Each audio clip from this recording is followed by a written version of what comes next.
All right, and welcome to the GSMC Sports Podcast.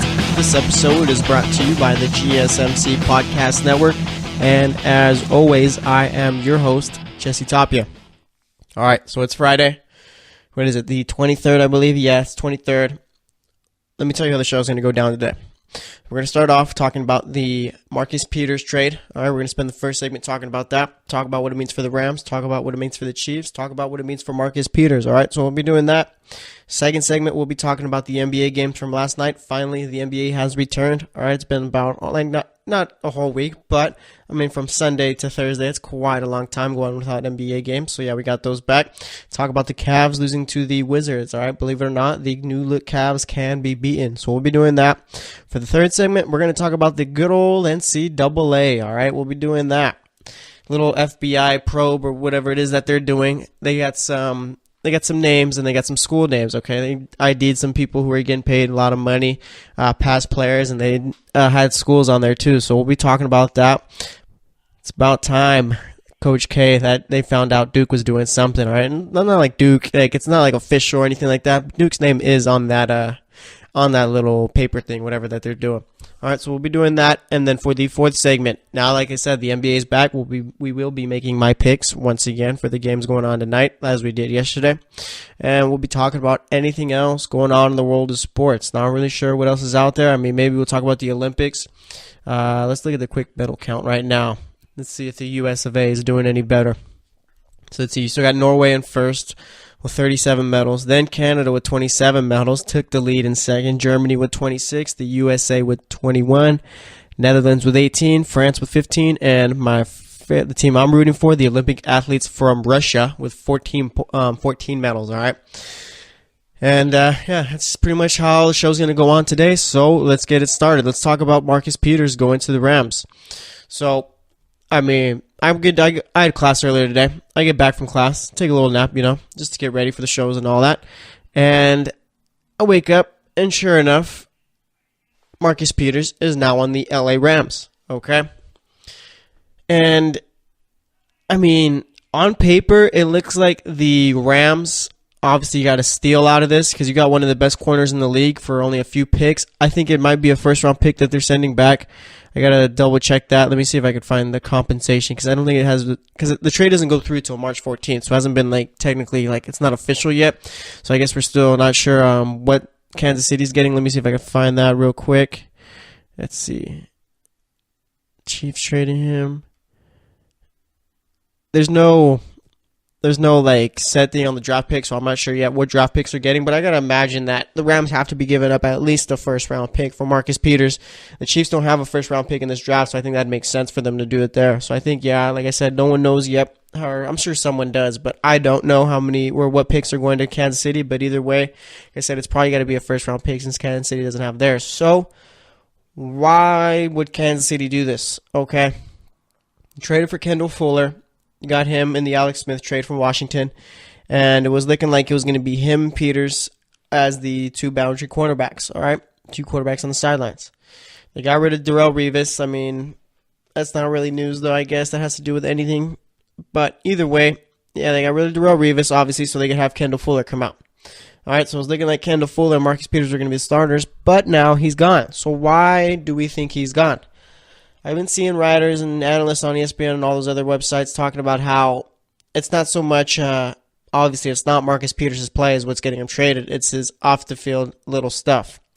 All right, and I mean, Marcus Peters, he hasn't really done anything yet, I don't think. I don't think anything has come out or whatever. This kind of seems like a move where it might be possible that the Chiefs know something that the rest of the league doesn't yet, and it's going to come out eventually. But for them to say, his off-the-field antics or whatever, or for analysts to say that's what they think, I mean, I think that's kind of lazy right there because I'm not even really sure what, Marcus Peters hasn't even done anything, I don't think. I think he's pretty much stayed off the radar as far as off the field pretty well.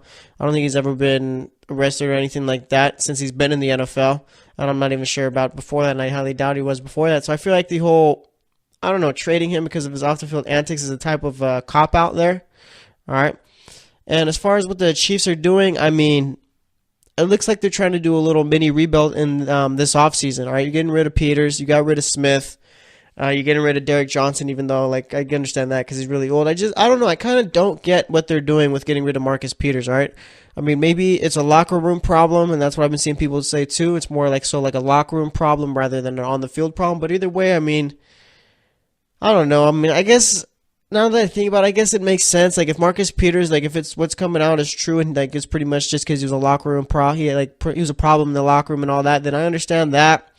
But I mean, if it's just pretty much what Andy Reid did with Deshaun Jackson and traded him away or cut, I think did he cut him or trade him? I think he cut him, and then after that, it came out that they were worried about his gang affiliations or gang ties or whatever, and that was just all pretty much just a sorry excuse for as to why they traded him. And I hope that's not what this is with Marcus Peters as far as putting out there the media reporting that he was a locker room headache and all that. Because, I mean, if he was, then sure enough, that's fine. But if not, then it's kind of cheap on the Chiefs to do that. But either way, I mean, now what's going on with the Chiefs? I mean, what are they? Last year, they were the best team in the division, but what are they now? I'd like to say that they're the worst team in the division. I mean, no. I'd say that the Broncos, as of right now, are the worst team in the division. But, I mean, the Broncos are Kirk Cousins away from becoming the best team in that division, too. So, I mean, as of right now, yeah, I'd say Denver's the worst, but I mean, Kansas City's not far off right now. All right. I don't really, like I said, I still really don't understand. Like, I do understand it, but I don't agree with it as far as trading Marcus Peters. You got rid of Alex Smith. And this past season, too, it kind of seemed like the Chiefs were waiting for Alex Smith to fail so they could throw Mahomes out there. And, I mean, it just turns out that Alex Smith had one of the best seasons of his career. So, I mean, now they traded him away. Now you get Mahomes to start. You got Kareem Hunt back there. You still got Travis Kelce. You still got Tyreek Hill. But, I mean, I feel like your defense got a little bit worse now that you don't have Derek Johnson or Marcus Peters anymore. Kendall Fuller's a nice little cornerback, but now you still got to figure out something on the other side of the ball or on the other side cornerback position. So now it's pretty much, I mean, unless Patrick Mahomes is the truth and the guy, I mean, the Chiefs aren't going to be winning too many ball games this year. I don't know. It's kind of, I might be jumping to conclusions here, okay? Because let's look at the AFC West right now, okay? You got the Chargers who, as of right now, I mean, even before they traded away Marcus Peters or whatever, I still thought that they were the best team in the AFC West, the Chargers. Then I think the second best team as of right now in the AFC West is the Oakland Raiders, but I'm not sold on the Raiders right now. I don't like the Raiders, okay? I think that Amari Cooper's got to figure out how to catch the ball again. All right, they got to figure out what's going on with Marshawn Lynch. Is he going to be back or is he going to be leaving the team? And if you do bring him back, you got to figure out a way to get him implemented into the game plan more because I feel like the Raiders didn't utilize him enough last season. All right, last season I feel like Marshawn Lynch was just a PR stunt pretty much to get fans coming back to the games since Marshawn Lynch is from Oakland. All right, and then you got Michael Crabtree who, I mean, there's talks about they're not even sure if they're going to be bringing him back. It might be a little time for a change of scenery with him. I don't really understand that. I mean, I haven't really paid attention to the Raiders in depth enough, but I mean, I've been seeing some things about how Michael Crabtree could have been a problem in the locker room, possibly stuff like that, but I'm not really sure how much you really buy into that just because of the fact that teams are always going to put that out just to justify or get you ready for the reasons why they got rid of a certain player. And I think that's what's happened with Marcus Peters right here. I mean, no one really understands why he got traded, but now you start to see it trickle out here that he was a locker room problem and all that. And again, I'm not even sure how true that is, so we'll see about it all. And then as far as the Raiders' defense goes, I mean, the worst defense in the league by far. Yeah, they were young, but they didn't develop at all, so I don't really like the Raiders too much in that division. And then, like I said, talking about the Broncos, I mean, they have a good team. It's just that they have no quarterback whatsoever at that position. So you got to get Kirk Cousins. If not, I mean, you better hope Josh Allen or Sam Darnold are the quarterbacks. I'm sure they're hoping they're going to be if they draft one of them, if they don't get Kirk Cousins, like I said. And as far as the Chiefs go, getting back to them, I mean, I'm not sure really. I understand like the direction they're trying to head in right now. All right, trading Alex Smith, I get that. You want Patrick Mahomes to be the starter, that's cool. Getting rid of Derek Johnson, he's old or whatever. I mean, the rest of your defense is old too, so you got to figure out how to get reinforcements. And as far as Marcus Peters goes, I mean, I guess I understand the reasoning if it's true, but if it's not, then this was a waste of a trade, all right? Because you know what? There's a team in LA right now who got a whole lot better, and that is the Rams, of course, all right? Let's talk about the Rams for a bit. All right, so on offense, look like they're pretty set. Probably need to get another receiver since Sammy Watkins is going to be gone, but other than that, they're looking pretty good. On defense, already had probably a top 5 defense in the league, top 10 for sure, and now, I mean, they shot themselves way up to probably top 3 defenses, all right? Because with Marcus Peters out there playing corner, and then you got the other guys out there in the secondary who play well, You got your linebackers, and then you got Aaron Donald, Robert Quinn. And I saw, too, that the Chiefs were trying to trade for Robert Quinn, but it just never really came into fruition. Fruition, is that the word? Yeah, I think that's the word. So, yeah, the Chiefs are again trying to get Robert Quinn, but either way, now the Rams kept him. The Rams have one of the best defenses in the league. Got to fix up that rush defense a tiny bit. But either way, I mean, I'm really excited for what the Rams are doing, because now I like this move from the Rams, because now you got two solid quarterbacks in that division, not counting the Rams, of course, and you could have possibly three depending on what the Cardinals do, okay? So bringing in a guy like Marcus Peters, I mean, that's got a nice little counteract to the fact that Jimmy Garoppolo is going to be playing quarterback in that division. Also, that's going to limit the weapons that Russell Wilson has to throw to. So I like this little move. For the Marcus Peters trade, the Rams were the best team in the division, but now with the trade, it's like they pretty much, created space between them and the rest of those teams in that division. So the Seahawks, too, the Seahawks got to figure out what they're doing in this offseason in order to help them get better. Because, I mean, they just missed the playoffs, and I feel like this is the offseason right here that keeps them from getting back, or they make the right moves, and then they shoot themselves back up to the top of the NFC. So we'll see what they do there. As far as the 49ers go, I mean, pretty much, like I said, this whole Marcus Peters trade was a thing to counteract what the Niners have been doing. And I saw, too, that the 49ers were trying to get Marcus Peters. I know they've needed secondary help, and they'll probably end up drafting a corner with the 9th, 10th pick, whichever one they get in the draft. So, I mean, I guess it kind of works out, because if you're the 49ers, you probably would have had to give up a first-round pick for Marcus Peters. But, I don't know, I guess that kind of plays itself out, because if you get up the 10th or 9th pick for Marcus Peters, it's pretty much using your first round pick on him. But now they got to figure out what they want to do as far as who they're going to draft and all that. So it's going to be interesting to see. But then, like I said, I mean, the Chiefs right now are probably the third best team in that division, third worst depending on how you look at it, or the second worst, I guess. But either way, I mean, it's going to be interesting to see how their season plays out. I've been looking on Twitter and seeing what the fan response was, and they're not too happy about it. I mean, people were acting like this was just shocking or whatever, but I know that it's been like a rumor the last week or so as far as Marcus Peters getting traded. So we'll see how this plays out for both teams. I mean, as of right now, it's looking like it's going to end up very much better for the Rams than it is for the Chiefs, but we got to see what they're getting back as far as compensation and see what they do with those draft picks if they get them, all right? So that's going to wrap it up for this segment. Next up, we're going to be talking NBA from yesterday. Can't wait to talk about those games, so stay tuned, and we'll be right back.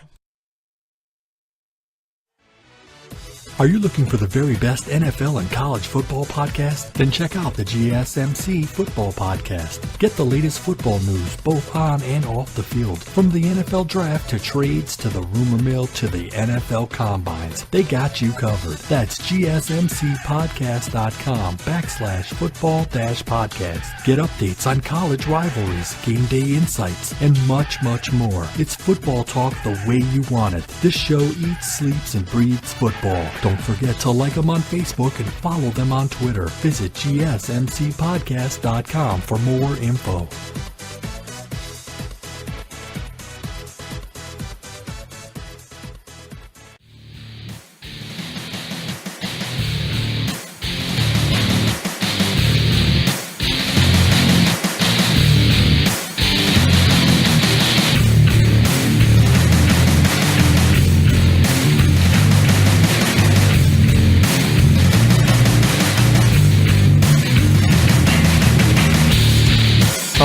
Alright, and welcome back to the GSMC Sports Podcast. We spent that first segment, what did we spend it on? We spent it talking about the Marcus Peters trade. Alright, he's going to LA playing for the Rams now. The Chiefs are going to be getting some picks back. Not sure what those picks are going to be, but nonetheless, they'll be getting picks back. Obviously, the Chiefs are trying to do this whole little mini rebuilding in one offseason, but I'm not really sure why or anything like that. But yeah, Marcus Peters now an LA Ram. So there's that. For this segment, we're going to be talking about the NBA games from Thursday, so let's get into it right now. We got Brooklyn. They faced off with the Charlotte Hornets in Charlotte, and Charlotte won this one 111-96. Damari Carroll, he had 6 points, 5 rebounds, shot 2 of 12 from the field, 0 of 5 from the three-point line. Spencer Dinwiddie had 12 points, 9 assists, shot 5 of 14, 5 of 14 from the field. D'Angelo Russell, he had 19 points, 5 assists, 4 rebounds, shot 7 of 16 from the field, 2 of 7 from the three-point line. Allen Crabbe, only 11 points in this one, only hit 4 shots out of 15 attempts. Off the bench, you had Dante Cunningham with 22 points, 12 rebounds, shot 8 of 12 from the field, 4 of 7 from the three-point line. As for the Charlotte Hornets, you had Marvin Williams with 11 points, 3 of 8 shooting, 3 of 5 from the three-point line. Michael Kidd-Gilchrist with 13 points, 5 rebounds, shot 4 of 7 from the field. Dwight Howard with 15 points, 24 rebound game, shot 6 of 14. Kemba Walker, he had 31 points, 7 assists, shot 12 of 22, 4 of 8 from the field, or from the three-point line, I should say. And Nicholas Batum, he had 10 points, 7 assists, 5 rebounds, shot 4 of 8 from the field, and 2 of 4 from the three-point line. Obviously, with this, I mean, I don't know. I don't think the Charlotte Hornets are trying to tank. Maybe they're going to try and make a little late run to try and get into the Eastern Conference playoffs because, I mean, there's no way that they're going to be having a top 10 pick either way. All right, and plus the team is too good right now to even try to tank. Let's see, how many games back are they of the 8th seed right now? Let me see if I can find that out real quick. Let's see, they are currently 5 games back of the 8th seed. So, I mean, they go on a little run or whatever. They're going to be even closer. So, we'll see if the Charlotte Hornets are going to be able to pull something like that off. If I had to put money on it, I'd say they're not. But either way, like I said, I mean, it's just they're way too good right now to be tanking. I'm not saying like the Hornets are actually a good team or anything like that. But, I mean, you got Kemba Walker, you got Dwight Howard, and you got some nice little role players there. They just, I don't know why the Hornets are as bad as they are right now. Usually you think that they can go out and play good basketball and win against good teams. But no, with the team they got, they just simply haven't been able to put it together. So, I guess all I got to do is just try for that 8th seed, and I mean, if not, hope they lose enough games to try and get a nice little draft pick. As for the next game, we had the New York Knicks facing off with the Orlando Magic, and the Knicks won this one 120-113. You had Michael Beasley with only 7 points, 4 rebounds in this one. Tim Hardaway Jr. with 23 points, 6 assists, 3 rebounds, shot 9 of 19, 1 of 6 from the three-point line. Enes Kanter, he had 12 points, 12 rebounds. Emmanuel Mudiay with his first start with the Knicks, he had 8 points, 5 rebounds, 4 assists, shot 4 of 9 from the field. Off the bench, you had Kyle O'Quinn with 14 points, 8 rebounds, shot 6 of 8 from the field, and then Trey Burke with 26 points, 6 assists, 4 rebounds, 12 of 22 from the field, 2 of 5 from the three-point line. Jarrett Jack did not play in this one. Congrats to Jarrett Jack. Probably going to finish the rest of the season on the bench, but he's getting paid, so, I mean, congrats to the guy right there. For the Orlando Magic, you had Aaron Gordon with 9 points, 5 rebounds, 5 assists, shot 3 of 9 from the field, 2 of 3 from the three-point line. Evan Fournier with 25 points, 5 rebounds, 5 assists, shot 9 of 14 from the field, 3 of 6 from the three-point line. Jonathan Simmons with 12 points, 5 assists, 4 rebounds, shot 5 of 10 from the field. Nikolai Vucevic with 19 points, 6 rebounds, shot 8 of 11, 2 of 3 from the three-point line. And you had DJ Augustine with 13 points, 4 assists, shot 3 of 7, 3 of 5 from the three-point line. This game was just a matter of who wanted it most, all right? Who wanted to tank the best, okay? And that obviously was the Orlando Magic. They tried tanking, and they sure enough did it. This is not good for the Knicks. They keep winning games against bad teams, all right? The Knicks got 24 wins now, okay? That's not good. You need to be in that, you need to be where Chicago is or where those other teams are in the West. I mean, those teams right there, the Knicks currently have a better record than the Bulls, Nets, Magic, Hawks, and the Lakers, Grizzlies, Kings, Mavericks, Suns. It'd be the most Knicks thing to do. Like pretty much, what was it what they did? A couple years ago, I think it was, someone hit a game-winning shot, and that ruined their draft position even more. I can't remember if that was this past year, and that's why they got Ntilikina with the 8th pick, or if it was a different year. I kind of want to say that it was this past year that it happened. Obviously, the season before this one. But I can't remember exactly. But either way, it'd be like the ultimate Knicks thing. You lose your best player to injury, and, I mean, you can't even get a good draft pick because your team doesn't know how to tank right. So we'll see what the Knicks do, but, I mean, can't really count on them too much to do the right thing. All right, then, believe it or not, like I said earlier, the Cleveland Cavaliers can lose. They are a beatable team, all right? The New Look Cavs are now 2-1. Washington Wizards beat them 110-103. Markieff Morris with 9 points, 8 rebounds in this one, shot 4 of 10, 1 of 6 from the three-point line. Satoransky with 17 points, 8 assists, 4 rebounds, shot 6 of 7 from the field, hit a 3 in that one. That's going to be a player that everyone needs to watch out for, all right? Not saying he's going to go out and tear the league up and be one of the best players in the league, but either way, I mean, the dude's been doing quite the job with John Wall out. Then you had Otto Porter Jr. with 15 points, 8 rebounds, shot 6 of 11, 3 of 5 from the three-point line. Martin Gortat with 6 points, 3 of 6 shooting in that one. Bradley Beal with 18 points, 9 assists, shot shot 8 of 19 from the field, 2 of 5 from the three-point line. Off the bench, you had Kelly Oubre Jr. with 17 points, 5 rebounds, shot 6 of 12 from the field, 3 of 6 from the three-point line. As for those new-look Cavs, I wonder how long I can call them new-look Cavs for. LeBron James, he had 32 points, 8 assists, 9 rebounds, shot 13 of 18 from the field, 1 of 4 from the three-point line. Sadie Osman with 4 points, 2 rebounds, shot 2 of 7 from the field in that one. You had Tristan Thompson with 12 points, 9 rebounds, shot 6 of 7 from the field. George Hill, bad game from him, 6 points, 3 rebounds, 3 assists, shot 2 of 10 from the field. Did not hit a 3 in this one. J.R. Smith with 15 points, 6 of 12 from the field, 3 of 8 from the three-point line. Larry Nance, he had 6 points, 3 rebounds off the bench. Let's see, Jordan Clarkson, he had 9 points, 2 rebounds, 2 assists, shot 3 of 7, 0 of 3 from the three-point line. And the Rodney Hood, he had 8 points, 2 rebounds, 2 assists, 3 of 7 from the field, 2 of 5 from the three-point line. All right, so with the Cavs, I mean, it's pretty much just now we wait and see how they play as the season progresses, all right? Because, I mean, we got all so hyped about them winning 2 games. Yeah, I was against the Celtics, and yeah, I was against the Thunder. But, I mean, now they lose against the Wizards. Like, what is the, how should I say, like, how do I say this? What is the little itinerary for how we talk about the Cavs, all right? I mean, what do we consider as success for the Cavs, okay? Now they're 2-1, lost to the Wizards, gave up 110 points. Let's see, I think they're only like a half game up on the Wizards, too, for that 4th spot. I mean, if the Cavs go out and lose their neck, yeah, they're only half game up on the Wizards right now and a game and a half up on the Pacers for that 3 seed. So, I mean, like with the Cavs, let's see, they're playing, they played the Wizards yesterday. Let me see if I can find out when their next game is, because like I said, I mean, what if the Cavs lose another game back to back? I feel like we messed up as far as saying that they're back, they're the best team in the East and all that. Like today they play the Grizzlies. Obviously that's a game that they should win. I mean, they're only favored by 5.5 in this one. I'm not even sure why. Yeah, it's in Memphis, but either way, Cavs should be favored by a whole lot more. So I mean, obviously they're probably going to beat Memphis tonight. Let's see, Sunday the Cavs playing. Yeah, they're playing the Spurs on Sunday, so that's a nice little test right there too. So, I mean, yeah, like I said, what's the bar? I guess that's what I'm saying. What's the bar for how we judge the Cavs? Okay, is it they finish in a certain position once the regular season is over, or they're just giving them less points on defense? Because like I said, they're going to lose games. It's not like the Cavs are going to win out for the rest of the season.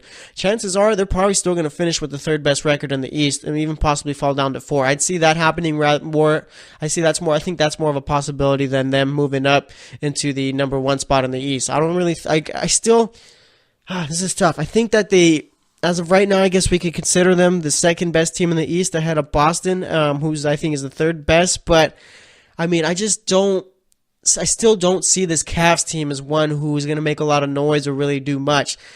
Okay, because if you think like back into it and look into it, I mean, they probably beat the Celtics and Thunder, yeah, because they were the better team. But I mean, there's a lot of momentum and adrenaline going on with you playing with a new team and all that. So I feel like eventually that's just going to drop off a bit, and they're going to go back to being the, I guess, same Cavs team. Obviously, probably a little bit better than what they were, but I just don't see them making a big leap to becoming one of the best teams in the league, or even let alone the best team in the East. So I just really don't see it happening. Like I said, I mean, I figure that they fall to 4th before they even make it to 1st in that East. So we'll see how it all ends up. But as for the Wizards, man, I mean, they won again, 34-24. I believe they're 8-2 in their last 10 games without John Wall. I'm not going to go out and say that the Wizards are a great team a better team without John Wall, but there's just something with how they play. It's a different type of style or whatever without him, but either way, like I said, I mean, they're not doing anything in the playoffs without him. So, I mean, it's nice and all that they're playing well, but I just think that I can't go out and say that they're a better team without John Wall. All right, so as for the next game, you have the Philadelphia 76ers with the Chicago Bulls, and the Chicago Bulls almost forgot that they were tanking. The Sixers won this one barely, 116-115. For the Sixers, you had Dario Saric with 13 points, 8 rebounds, shot 5 of 11 from the field. Robert Covington, he had 8 points, 3 rebounds, shot 3 of 9 from the field, 2 of 7 from the three-point line. Joel Embiid, he had 30 points, 13 rebounds, 5 assists, shot 11 of 17 from the field, 3 of 3 from the three-point line. Ben Simmons, he had 32 points, 11 assists, 7 rebounds, shot 13 of 18 from the field. And you had J.J. Redick with 14 points, only shot 4 of 13 from the field, and 3 of 8 from the three-point line. As for the Bulls, not a great game from Lauri Markkanen at all. He only had 3 points, points, 8 rebounds, shot 1 of 8 from the field, and that one 0 of 5 from the three-point line. Chris Dunn, he had 5 points, 5 assists, 4 rebounds, shot 2 of 11 from the field, 0 of 1 from the three-point line. Zach LaVine, he had 23 points, 7 from the three-point line, 7 of 16 from the field altogether, 4 assists, and then off the bench, one of my favorite players in the league, you had Bobby Portis with 38 points, 8 rebounds, shot 15 of 26 from the field, and 6 of 9 from the three-point line. Let me tell you about Bobby Portis, all right? Bobby Portis is too good to be playing for the Bulls. Bobby Portis should be on a team like the Cavs, a team like the Celtics, a team like the Warriors, a team like the Spurs. He should be playing on a good team right now because he'd be contributing, all right? Bobby Portis is, I don't think he's a starting caliber type player, but he's one of those guys off the bench who could bring in pretty much produce big time off the bench. And like I said, I think he's just wasting his time with the Bulls right now, all right? Bobby Portis is a very good player, all right? I'm going to continue to say this. But nonetheless, 38 points from him simply was not enough. I'm sure the Bulls are happy about this result. The front office rather than the players because, they pulled out another loss, 20-38. Got to continue to lose out. So those teams like the Kings and Grizzlies and all those other bad teams try and catch up as far as picking up wins every other week or so. Let's see. Speaking of the Kings, you had the Oklahoma City Thunder face off with them in Sacramento, and the Kings almost pulled this one out. They were a Russell Westbrook game-winning 3 away from heading to overtime, and actually that doesn't make sense, does it? Either way, Russell Westbrook hit the game-winning 3, all right? The Thunder won 110-107. You got Carmelo Anthony with 23 points, 4 rebounds, 8 of 17 from the field, 7 of 12 from the three-point line. Paul George, he had 26 points, 8 assists, 7 rebounds, shot 7 of 17 from the field, 3 of 8 from the three-point line. Steven Adams with 18 points, 11 rebounds, shot 9 of 12 from the field. And then Russell Westbrook, triple-double, but did not shoot the ball well at all. He had 17 points, 11 assists, 15 rebounds, shot 4 of 14 from the field, 1 of 6 from the three-point line. As for those Sacramento Kings, you had Zach Randolph with 29 points, 12. How is Zach Randolph in this day and age putting up 29 points? Yeah, so the dude had 29 points, 12 rebounds, 12 of 23 from the field shooting, 4 of 7 from three-point line. Justin Jackson, he had 4 points, 4 rebounds. Let's see, Willie Cauley-Stein, he had 9 points, 7 rebounds, shot 4 of 12 from the field. Then you had Garrett Temple with 13 points, 6 assists, 5 of 9 from the field shooting this one, 3 of 5 from the three-point line. No De'Aaron Fox in this one. I think, I'm not sure why he was held out. I think he might be hurt. But either way, you had Frank Mason who came back. He had 6 points, 2 assists. Vince Carter with 13 points, 6 rebounds, 5 assists, shot 5 of 10 from the field in this one. And then you had Buddy Hield off the bench with 19 points, 9 rebounds, 4 assists, shot 8 of 13, 3 of 4 from the three-point line. The Kings need to be careful as far as making these close games. You can't be beating these good teams. You got to keep trying to get that good draft pick. So, we'll see what they end up doing as the season goes on. But I don't know. Kings are a team. I don't think they're actually trying to tank. I think they're just trying to develop these young players. So either way, they're gonna have a top 5 draft pick. I feel because they're just not good enough to go out and win consistently, or even play this well consistently enough. So yeah, I'm sure they'll be fine as far as playing. Having a good game every now and then. Then for the final game of the night, we had the LA Clippers facing off with the Golden State Warriors. And turns out, if you try to outscore the Warriors, it's not really going to work too well. All right, Warriors won this one 134-127. For the Clippers, you had Danilo Gallinari with 15 points, 3 rebounds, 2 assists, shot 5 of 15 from the field. Tobias Harris, he had 22 points, 6 rebounds, 5 assists, 7 of 11 shooting from the field, 2 of 3 from the three-point line. DeAndre Jordan, he had 16 points, 14 rebounds, 5 of 7 from the field shooting there. Milos Teodosic, 14 points, 2 assists, shot 4 of 11 from the field, 4 of 10 from the three-point line. Everyone's favorite player, sarcastically speaking, Austin Rivers. He had 14 points, 5 assists, 3 rebounds, shot 5 of 10 from the field, 2 of 6 from the three-point line. Montrezl Harrell, he had 15 points, 4 rebounds, shot 7 of 8 from the field. And then you had Lou Williams with 21 points, 12 assists, shot 7 of 17 from the field, 2 of 7 from the three-point line. And then as for the Warriors, you had Draymond Green, 14 points, 8 rebounds, 6 assists, shot 5 of 8 from the field. Kevin Durant, he had 24 points, 8 assists, 3 rebounds, shot 7 of 15 from the field, 2 of 4 from the three-point line. Steph Curry with the 44 spot there, 44 points, 10 assists, 6 rebounds, shot 4 of 19 from the field, 8 of 11 from the three-point line. And you had Klay Thompson with 19 points, shot 8 of 14 from the field and 2 of 5 from the three-point line. Once again, the Warriors won that one 134-127. All right, so that's all the games went yesterday. Like I said, as far as the Cavs go, how do we judge them as far as whether or not they're a better team or whether they're the same? I have no clue, all right? Because I'm sure the Cavs are going to have a nice little losing streak. They go on probably 2 to 3 games that will go on. Then they'll win probably 2 to 3 games in a row after that. It's really tough to see how we're going to be judging this team. But either way, that's all I got to say about that. That's going to wrap it up for this segment. Next up, we're going to talk about the NCAA and all the teams that got caught as far as paying players and how this is just the beginning. So stay tuned, and we'll be right back. Check out the show that's built on the MMA. From the UFC to extreme cage fighting, they got the fights covered. Check out the GSMC MMA podcast. Get the latest news on past or upcoming fights. Join us as we talk to and about some of the biggest names in the MMA, past, present, and future. When it's the fight game, there's just one show to check out. GSMCpodcast.com/MMA-podcast. Don't forget to like them on Facebook and follow them on Twitter. Visit GSMCpodcast.com for more info.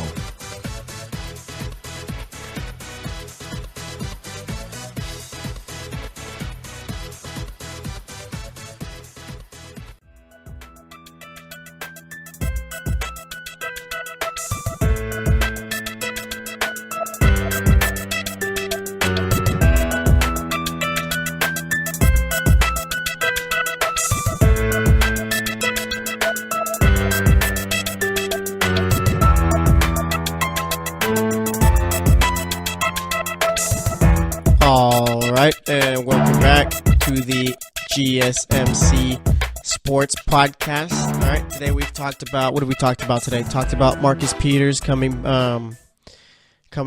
to the LA Rams, and we talked about the NBA games from last night. For this segment, we're going to be talking about the good old NCAA. All right, so there's a little FBI probe going on, talking about teams, investigating teams, and all that. And boy, oh boy, do we have a situation on our hands, all right? Seems like all the top schools are getting caught as far as paying players, okay? And before I even get into which teams and which players and all that, I mean, this isn't like something that's that should be a surprise to anyone, okay? If you're a college basketball fan and you thought of like a big school and you thought, oh, yeah, my team is clean, we don't pay players, we do it the right way, you are in such denial, okay? Every team does this. It's just a matter of whether or not you get caught, okay? Because believe it or not, like I said, everyone does it. It's been happening forever. You can't tell me that all these schools continue to get the top recruits just because they have good recruiting scouts and stuff like that. No, that's not how it works. Okay, everyone's getting paid. Now let's give Reggie Bush back his Heisman because, like I said, everyone is getting paid. All right, but let's talk about the teams that were named in this FBI probe. Again, this is for like the basketball teams, all right? So potential teams who gave impermissible benefits and preferential treatment. Preferential, yeah, that's how you say it. All right, for players and families. That's Alabama, Duke, Kentucky, LSU, Maryland, Michigan State, NC State, North Carolina, Seton Hall, Texas, USC, Washington. All right, yes, my precious Duke fans, your precious Blue Devils, okay? Coach K was paying players, dude, all right? And again, like, this shouldn't come as a surprise. You can't tell me that Coach K does everything the right way. That's not the case at all. Coach K and Duke is the New England Patriots. Yeah, they get caught cheating, or yeah, they cheat, but they don't really get caught too much. I mean, the Patriots more often than not, I guess, because they got caught, 3 times cheating? But either way, I've known it for so long, or at least just thought as a college basketball fan, Duke has to be doing something. There's no way all these other schools are getting caught year in and year out for doing stuff, and Duke has always done things the right way. There's no way. And sure enough, yeah, there's no way. Okay, as far as like North Carolina, I mean, that's not a surprise. They came up with classes that I have never even heard of in my life. And pretty much all the other big name schools that can't play players and they get the top recruits. I mean, it seems like if you get a top 10 recruit, then chances are you're paying them to come over here, all right? Now, it's got me thinking like with Duke specifically, okay?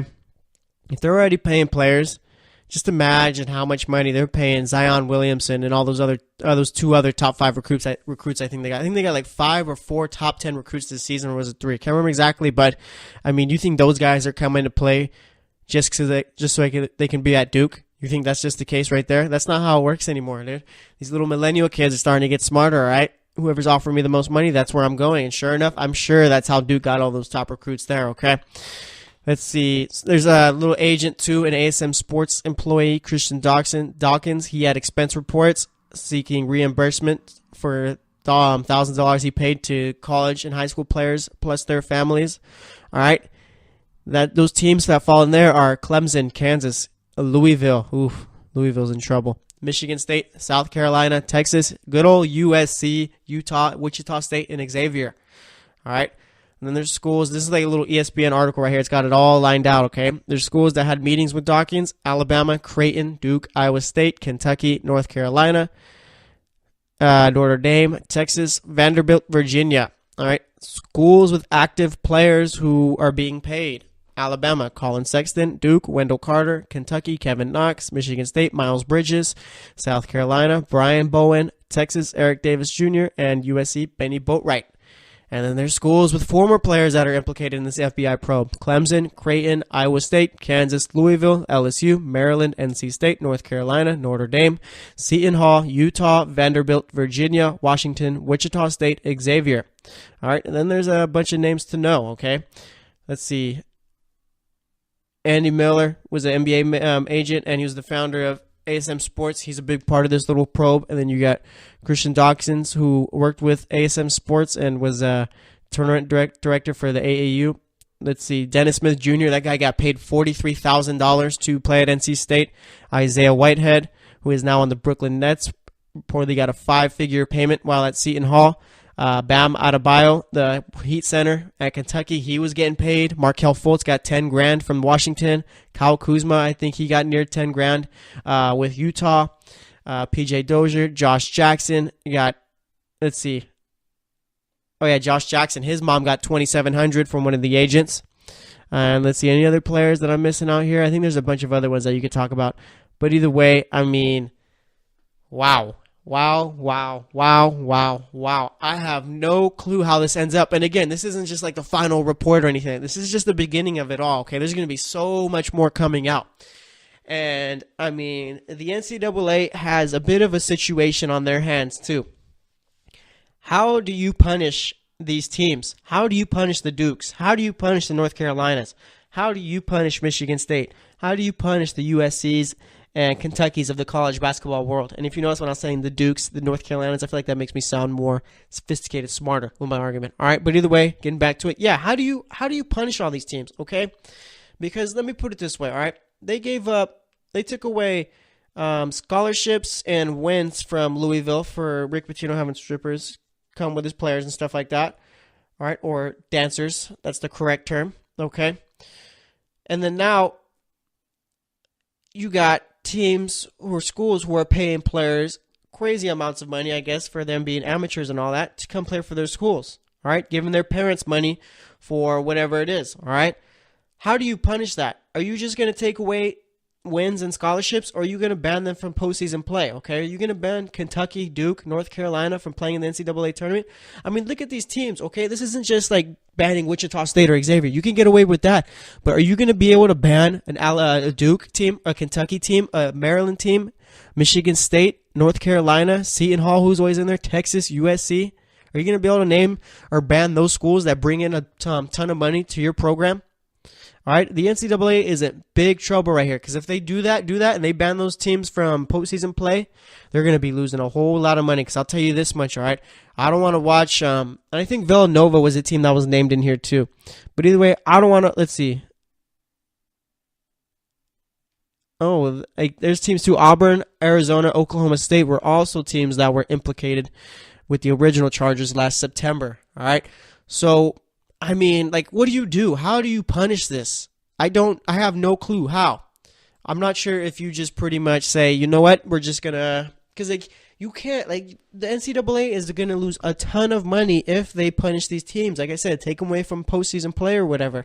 Duke is in there every year. Duke brings ratings. North Carolina brings ratings. Okay, Kentucky brings ratings. Those all have huge fan bases, and they follow their team like no other. Okay, it's gonna be interesting to see how this all plays out. I mean, and like I said, I mean, if you're shocked that your team is named in this report, I mean, then it's all delusion. Okay, everyone knows that these colleges and stuff, universities, pay their players to come play for their schools, all right? I bet you if the FBI does the same thing as far as college football programs, you're going to find the same, all right? There's no way you can't tell me people from Georgia's football team aren't getting paid. People from Alabama's football team aren't getting paid, all right? People from USC aren't getting paid, all right? Everyone is getting paid in the NCAA, okay, as far as players. All right. And again, this is all just allegations from me, just my opinion, okay? So I'm not officially stating this. I don't have any inside knowledge. Again, I'm just allegedly saying that these teams do, okay? But either way, getting back to it, I mean, I still don't know how you punish this. Okay, I feel like taking away scholarships and wins is just a slap on the wrist, and you're letting them get off easy. Okay, this is going to continue to happen. The NCAA has to figure out something. Maybe it's time to where you start paying players, all right, or maybe you see these college programs break away from the NCAA and start their own little union organization, whatever you want to call it, to where you can pay players. But either way, like I said, I mean, this is big right here. This is probably one of the biggest sports stories of the year, and it's only February. Okay, I mean, like I said, I have no clue what's going to happen, all right? To be honest, I just want NCAA football to come back, the EA Sports game. If this is what it's going to take to get it back, then I'm all for it. But either way, I mean, Duke, North Carolina, USC, those teams, I mean, you can't, now think about it, you can't ban them. The NCAA loses so much money if you ban them from postseason play, all right? And let's say that they do get banned from postseason play, you could see like a dramatic shift in the top teams in college basketball, okay? Because I'll tell you this much. No one's going to want to go play for Duke if they're not in the tournament for the next 3 years, okay? No one's going to want to go play for North Carolina if they're not in the tournament, all right? No one's going to do that for Michigan State. You're going to be seeing teams like Berkeley, Washington State teams maybe like that, maybe Grand Canyon University. Stay on the lookout for them, all right? They're a for-profit school, so they got a bunch of money. I mean, heck, Grand Canyon University might even be paying their players too, but no one wants to talk about Grand Canyon University because, I mean, it's a small school. And again, this is all allegedly. I'm just throwing all this out there, just throwing out hypotheticals and all that. But either way, I mean, the NCAA, man, they got a big problem on their hands. And like I said, this is just the beginning, okay? This is not the final cut or anything like that. There's going to be so much more coming out, okay? We're going to be finding out how many players were getting paid, how much they were getting paid, pretty much which agents were involved in this. Because I guarantee that's not just the one agent, ASM or whatever. There's got to be other agents that were there. There's just it's a matter of time before they get caught. All right, again, this is all allegedly. But either way, getting back to it, I mean, it's going to be interesting to see how this changes the landscape of college basketball. And like I said, I mean, I'm sure the FBI's finding out this. I mean, just imagine if they decide, you know what, let's go investigate the college football program and see what they're doing. Because college football, I feel, just in my personal opinion, that's where the real money is at, all right? That's where you're really getting paid. So we'll see how it all ends up. I just wanted to talk a bit about it. Let's see, anything else going on as far as that? I mean, it's going to be interesting to see because we got Selection Sunday coming up in a few weeks, all right? The tournament's next month. In a few weeks, actually, it's going to be starting. So, I mean, this is going to be a huge little dark cloud over the NCAA tournament, over the media and all that. So, I mean, it's going to be interesting to see how this all ends up. But like I said, I mean, teams like Alabama, Duke, Kentucky, LSU, Maryland, Michigan State, NC State, North Carolina, Seton Hall, Texas, USC, Washington, and a bunch of others are in this little FBI probe. So there's going to be a lot of teams going down, all right? It's going to be interesting to see because, I mean, you can't give separate punishments. I feel like all these teams deserve the same punishment that every other team gets. So we'll see what the NCAA wants to do. But that's all I got to say about that. Next up, we'll be talking about other things going on in sports and making my picks for tonight's basketball games. So stay tuned, and we'll be right back. Are you looking for help for your fantasy football team? Check out the GSMC Fantasy Football Podcast. Get today's best advice on who to start, who to sit, even who you should draft. From sleeper picks to red-hot lineups, they got it all covered for you. That's gsmcpodcast.com/fantasy-football-podcast. We'll cover traditional leagues, dynasty, PPR, even IDP leagues. When you need fantasy help, there's just one show to hit up. Don't forget to like them on Facebook and follow them on Twitter. Visit gsmcpodcast.com for more info.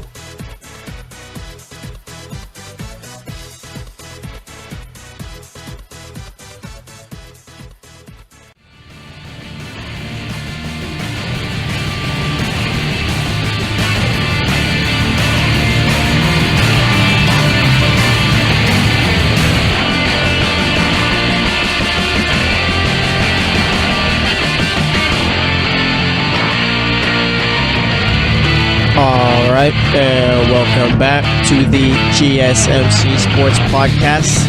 Today we talked about, what did we talk about? We talking about Marcus Peters going to the Rams in the first segment. Second segment, we talked about the NBA games from Thursday. And then for the third segment, we talked about the NCAA. Talked about all the college basketball teams that are getting caught up for paying players. All right, no one should be surprised. I mean, I'm sure they've been doing this for years, decades probably. All right, so yeah, that's how the show's went on so far. And for this segment, as we always do, pretty much just talk about whatever else is going on in sports, anything that's running through my mind, and we make my picks for tonight's games. All right, let's see. What do we got going on in sports right now? The Olympics are still going on. Let's see. Today we got snowboarding, we got bobsledding, alpine skiing. I think the medal part of it for the snowboarding, the men's big air, we got that. Let's see. It's mostly just all that. Let's see. We got hockey today. I think we might have hockey. There's a lot of alpine skiing, let me tell you, all right? That's big on the schedule tonight. All right, we got actually the gold for the mixed team finals for alpine, or the medal round for the mixed team finals, all right, in alpine skiing. Yeah, that's pretty much all that's going on right there. Yesterday we had hockey. Let's see. Did the Olympic athletes of Russia beat Czech Republic?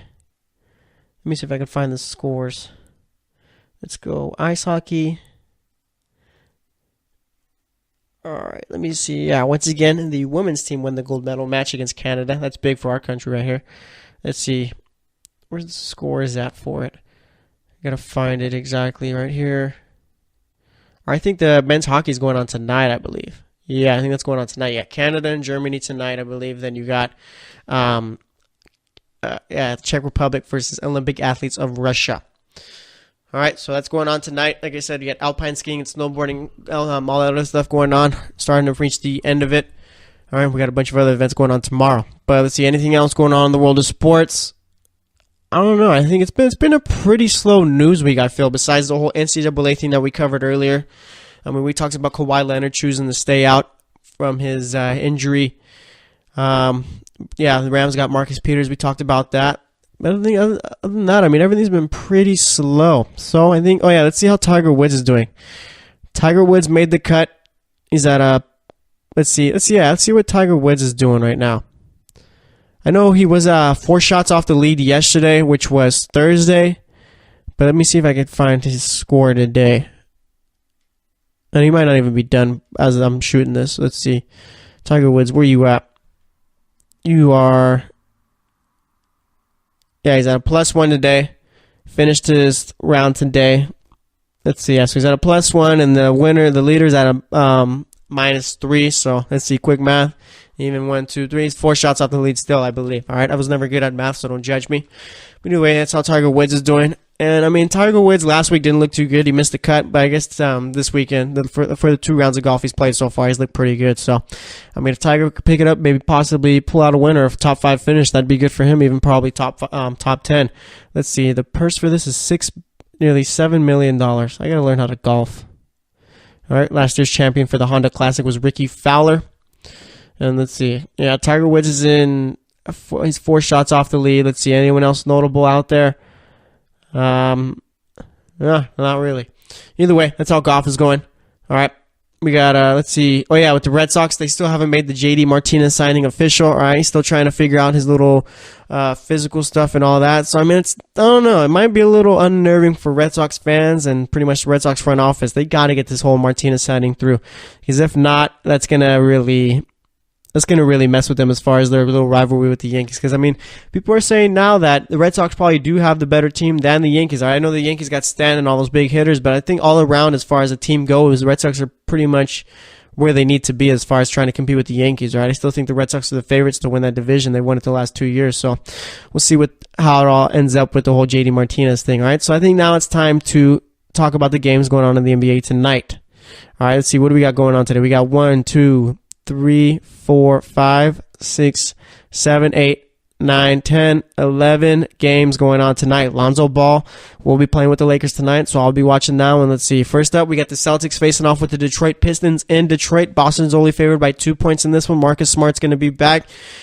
All right, let's see. Detroit plays extremely well at home. They're 19-12 at home. The Celtics are a pretty good road team. They're 19-8 on the road. I'm gonna go with the Celtics in this one. They got to come out and start off hot. All right, they started off they finished right before the All-Star break pretty bad. I think they've lost 5 4 out of their last 5, I believe, and the only one they did win was in overtime against the Wizards, whereas, I mean, if Markieff Morris doesn't foul Kyrie Irving twice, Celtics probably lose that one. So, yeah, I'm going to go with the Celtics in this one, though I'm interested to see what they're going to be doing as far as lineup changes and all that, or even if they do. Maybe they keep Tatum out there, but as I've been saying, I think they should go with Marcus Smart, throw him into the starting lineup, and have Tatum run with the second unit. But I got the Celtics beating the Pistons today. Then we get the Hawks facing off with the Indiana Pacers, and let's see. I'm going to go with the Pacers, all right? The Hawks are trying to tank. Pacers are 20-11 at home. Literally no reason for them to lose this one. So, yeah, I'm going to go with the Pacers in this one. Then we get the Hornets on a back-to-back facing off with the Wizards, who are also on a back-to-back. Wizards coming off of a big win against the Cavs, 17-10 at home. The Wizards are 9-18 on the road. And let's see. I'm going to go with the Wizards in this one, all right? They've been playing good basketball. I don't know. I kind of do want to go with the Hornets. Wizards are only favored by 3.5 on this one, but I don't know. This one's tough right here, right? The Hornets are obviously the weaker team out of the two right here, but we got Kemba Walker, who played extremely well yesterday. Guy's been averaging 23 points per game, nearly 6 assists and 3 rebounds this season, so he's been having a good year. Bradley Beal averaging 23 points per game, 4 rebounds, 4 assists. Yeah, I'm going to go with the Wizards though, all right? I mean, the Wizards, if they want to be regarded as a top team in the East, they got to start beating these bad teams. So I'm going to go with the Wizards. Then we got the Milwaukee Bucks facing off with the Toronto Raptors. Toronto's currently 24-4 at home. The Bucks are currently 13-15 on the road. Usually that means that Toronto should be favored heavily, as they are. They're favored by 7 points in this one. I kind of want to go with the Bucks though. I kind of do. I think I am going to go with the Bucks. All right, yeah, I'm going to go with the Bucks. I think they're going to pull off a win against Toronto in Toronto. It's going to be a tough one, but I think the Bucks are going to be able to do it. Then for our first game on ESPN, we got the Minnesota Timberwolves facing off with the Houston Rockets, and the Timberwolves have a terrible road record. 12-18 on the road. Rockets are 23-6 at home. I mean, this pick is pretty easy for me. I'm going to go with the Rockets, all right? The Timberwolves just aren't a team that impresses me as far as them playing against top teams in the league, okay? They just struggle, I feel. I mean, look at the Timberwolves are the 4th best team in the West, all right? Got tied for the 3 seed. And Houston's still favored by 8.5, all right? The Timberwolves just aren't a good team when it comes to playing the top teams in the league. And, I mean, I don't think that's going to change tonight. So I'm going to go with the Rockets in this one pretty easily, too. Then we got the Cavs facing off with the Grizzlies. The Cavs coming off their first loss with their new team against the Wizards yesterday. I mean, no reason as to why they should lose to the Grizzlies in Memphis. And for this one, Memphis is 13-7 at home. The Cavs are currently 14-15 on the road. I got to go with the Cavs, all right? That's crazy. LeBron effect. I mean, tickets are worth $91 starting out in Memphis, and then usually they're only about $2 a pop. Sometimes they'll even pay you to go watch them. But either way, going with the Cavs, okay? You're going to bounce back from that loss yesterday. Then we got the Heat facing off with the New Orleans Pelicans. Heat are 16-16 on the road. Pelicans are 15-12 at home. This is going to be a little fun game here, a little chess match of a game. I'm going to go with the should I go with the Pelicans? I kind of want to go with the Pelicans. Anthony Davis has been playing well. I'm going to go with the Heat in this one. Yeah, I'm going to go with the Heat. I'm going to go against the grain. I got the Heat beating the Pelicans. Then we got the Spurs facing off with the Denver Nuggets. Denver's currently favored in this one. Denver's been playing good basketball. I'm going to go with the Denver Nuggets, all right? The Spurs are a terrible road team, 13-18 on the road. Nuggets are 23-7 at home. Yeah, I'm going to go with the Nuggets in this one. Crazy to see that they're favored against the Spurs, too. Then we got the Clippers facing off with the Suns. Clippers on a back-to-back, but Suns are trying to tank, so this is an easy pick. I got the Clippers winning this one. Then we got the Trailblazers facing off with the Utah Jazz. The Jazz have won 11 in a row, trying to make it 12. It'd be like their first 12 or their longest winning streak since 2009 if they pull off the win here. Jazz are 18-9 at home. Blazers are 15-15 on the road. I got to go with Utah. They're playing great basketball. Look like everything's starting to come back together for them. Then for the final game of the night, we got the Dallas Mavericks facing off with the LA Lakers in LA. Dallas is a worse team, so they're trying to tank even harder. The Lakers are just trying to develop, so I'm going with the Lakers for my pick in this one. Going to see how Lonzo Ball does in his first game back in about a month, it felt like. So we'll see. To recap my picks, I got the Celtics beating the Pistons, the Pacers beating the Hawks, Wizards beating the Hornets, Bucks beating the Raptors, Rockets beating the Timberwolves, Cavs beating the Grizzlies, the Heat beating the Pelicans, Nuggets beating the Spurs, Clippers beating the Suns, Jazz beating the Trailblazers, and the Lakers beating the Mavericks. Only 2 upset picks today, and that is the Bucks over the Raptors and the Heat over the Pelicans. So we'll see if I'm right about those. Should be. Usually you do pretty well on the Friday picks. So we'll see about all that. That's actually going to wrap it up for today's show. Today we talked about Marcus Peters going to LA, playing for the Rams now. Talked about yesterday's NBA games. Talked about the FBI probe on the NCAA as far as basketball goes. And pretty much for this segment, talked about anything going on in sports and talked about, made my picks for tonight's game. So thanks for listening to the GSMC Sports Podcast. As always, I am your host, Jesse Tapia. We'll be back on Tuesday, so stay tuned till then, and we'll talk to you later. You've been listening to the Golden State Media Concepts Sports Podcast, part of the Golden State Media Concepts Podcast Network. You can find this show and others like it at www.gsmcpodcast.com. Download our podcast on iTunes, Stitcher, SoundCloud, and Google Play. Just type in GSMC to find all the shows from the Golden State Media Concepts Podcast Network. From movies to music, from sports to entertainment, and even weird news. You can also follow us on Twitter and on Facebook. Thank you, and we hope you have enjoyed today's program.